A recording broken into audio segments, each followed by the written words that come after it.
Alrighty, ladies and gentlemen, I am Richard Leland Neal, and today we are discussing the 2009 film, Nine. Yes.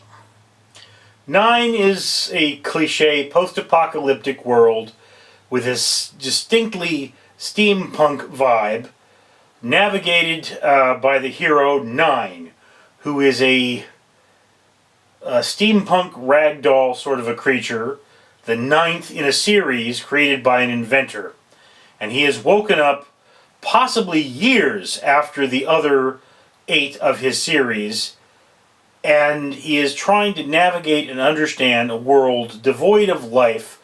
The only living things are him and his other steampunk ragdolls.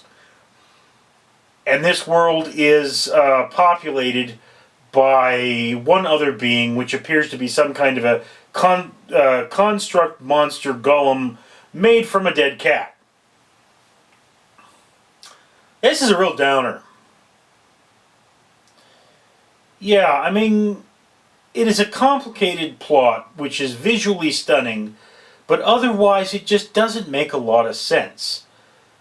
For one thing, if the other 8 exist, did the inventor not tell the other 8 what was going on?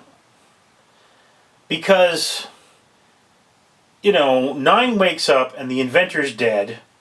This is the beginning of the movie.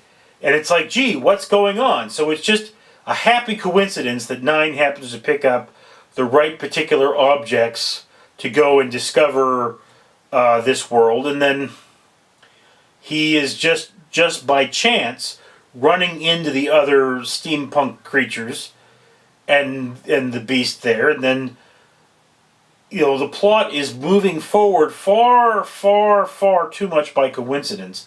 I mean, the great thing about it is this is a journey of discovery. You are constantly discovering all the things in this steampunk world, and your sort of avatar, the person that's leading you around, is Nine, played by Elijah Wood. So kudos to Wood there for giving you such a great voice performance. But the bottom line problem is that when you look at all this stuff, none of it really adds up. I mean, there's a monster. Some of the monsters that wind up inhabiting this world are just too easily defeated that you have to ask yourself, really the first question you ask yourself is how long have the other 8 been around? What are they doing? What was their purpose? Why are they navigating this world? What is the end game? And that is never clearly established. And then the other kind of major question is, what the heck happened that we don't hear about? Because there were things. And even further, one might ask the bigger question, is this all the world? Is there no part of the world that any longer has life? So, here's the thing about the movie Nine. It's kind of nihilistic. You're left with more questions than answers, and the more you think about it, the more it kind of falls apart.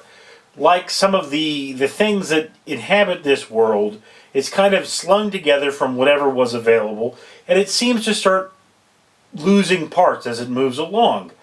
And that's the thing. When you look at this movie, it's a little gruesome for children, and I don't wonder if I can find the rating for the film Nine now that I'm thinking about it. It's a PG-13 film, so yeah, I mean, I guess it works for 14-year-olds, but the problem with that is the visuals look like they're designed for 6-year-olds. Until you get to the, bones of things and red lights.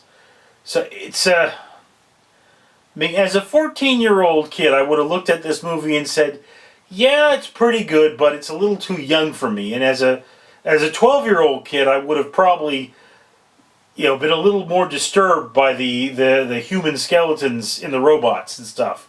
So I don't know. I think the problem with this movie is, despite the fact it being a lot of fun and visually stunning, it kind of does not have a distinctive audience. It is a very steampunk movie, If you're into steampunk, you're probably going to enjoy it. But if you're hoping this movie is going to occupy your kids, it may be a little gruesome for that.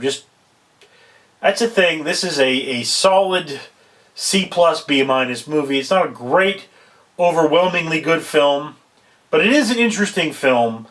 And again, if you sit down, you eat your popcorn, and you don't think too hard about this movie, awesome. If you start thinking about what you're watching, you are going to be annoyed. Anyway, that's my opinion. I would love to hear yours down in the comments below. I am Richard Leland Neal.